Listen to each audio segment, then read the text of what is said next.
Imagine building a city among the clouds. No iron tools, no wheels, no horses, just stone, earth and human hands.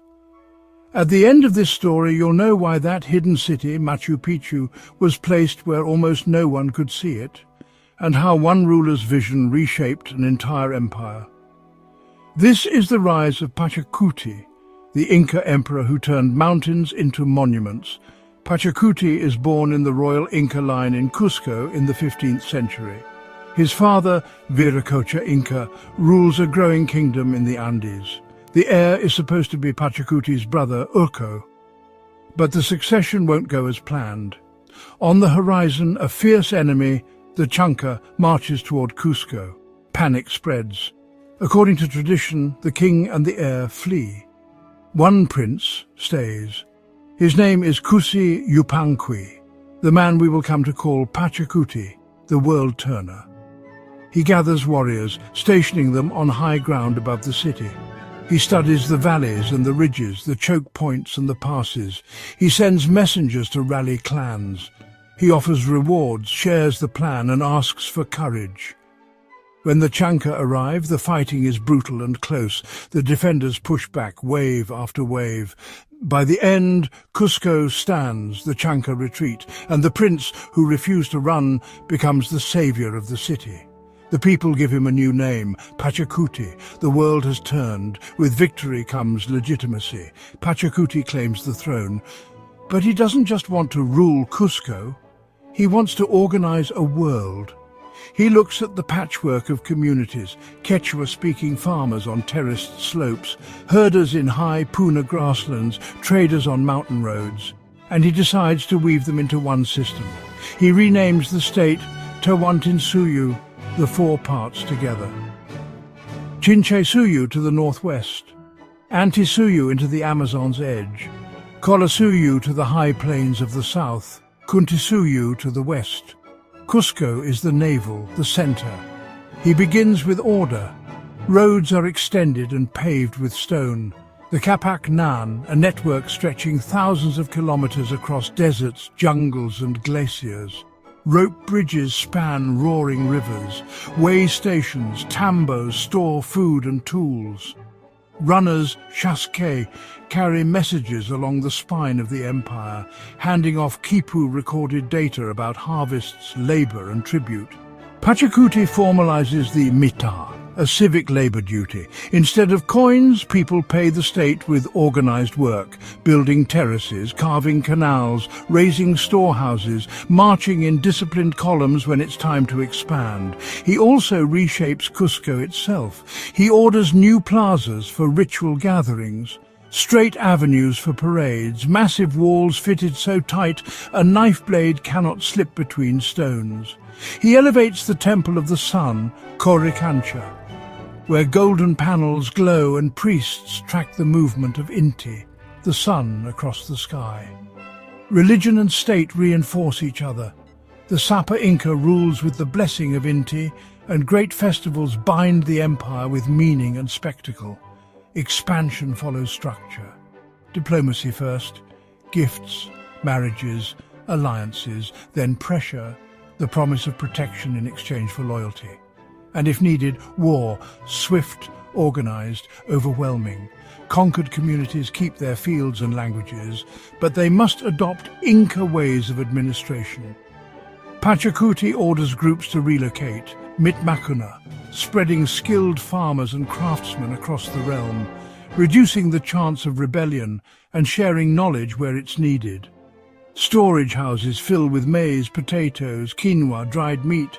In famine years, the state opens the doors. Amid this transformation, Pachacuti chooses a high ridge between two jungle peaks for something different. Not a fortress, not a capital, a royal estate, a sacred retreat, a stage for ceremony in the clouds, Machu Picchu. The name we use today likely comes from the Quechua words for old peak. Construction begins around the middle of the 1400s, during Pachacuti's reign. The location is striking. A narrow saddle between mountains, cliffs dropping to the Urubamba River looping far below. Why here? for control over different ecological zones. The Andes reward those who can link valley, slope and highland. For ritual, sightlines to sacred peaks, to the rising and setting sun at key times of the year. For prestige, a place to demonstrate mastery over stone and water and gravity itself. Work crews arrive, they quarry local granite. They shape blocks with stone hammers and abrasion, not steel. They move them with ramps, levers and teams of workers. They fit stone so precisely that the walls flex during earthquakes without falling.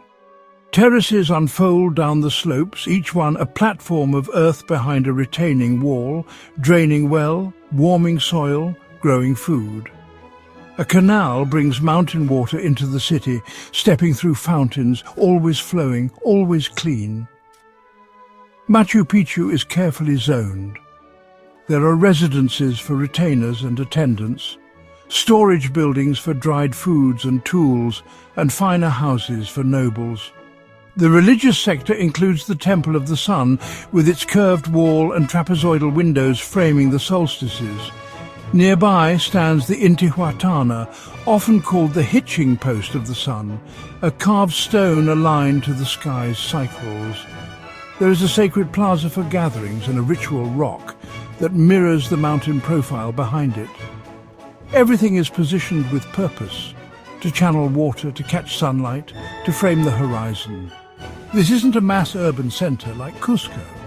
It's seasonal, specialised and elite. Pachacuti likely visits during certain times of the year, perhaps for state rituals tied to planting and harvest, perhaps as a retreat from the politics of the capital. Priests watch the sun, astronomers track shadows, farmers on the terraces test varieties of crops. Craftsmen produce fine goods for the court. The city is both practical and symbolic, a demonstration that the Sapa Inca can order the wild into harmony. Pachacuti's reforms continue beyond construction. He codifies inheritance. The successor receives the title and authority, but not the lands of the predecessor.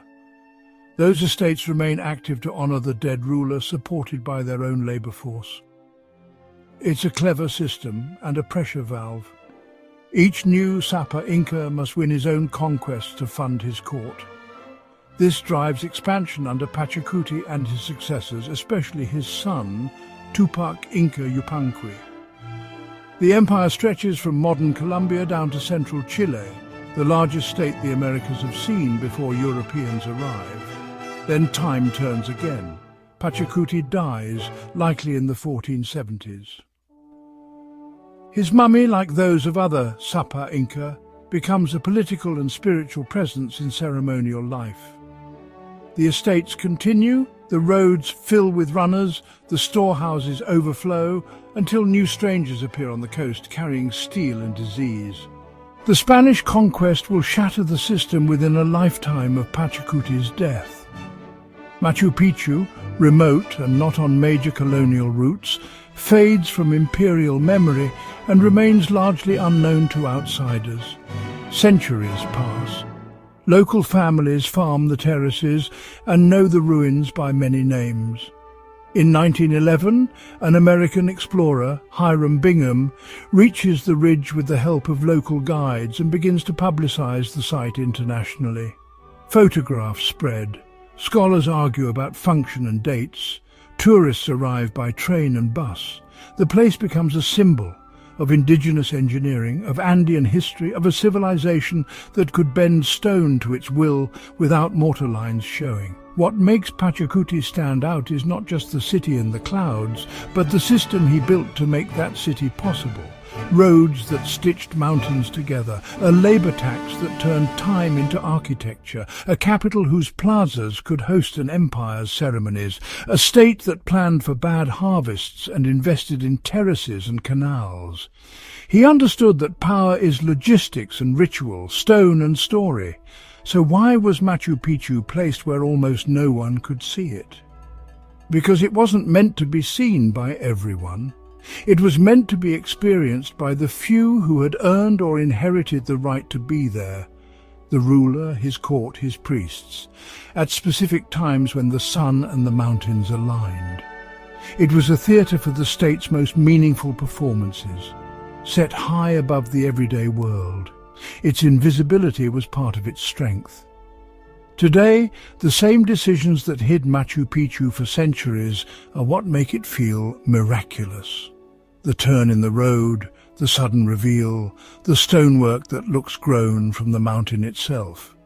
When you step onto those terraces, you are standing inside Pachacuti's idea of how a world should be, ordered, connected, and in dialogue with the sky. If you remember only one thing, remember this.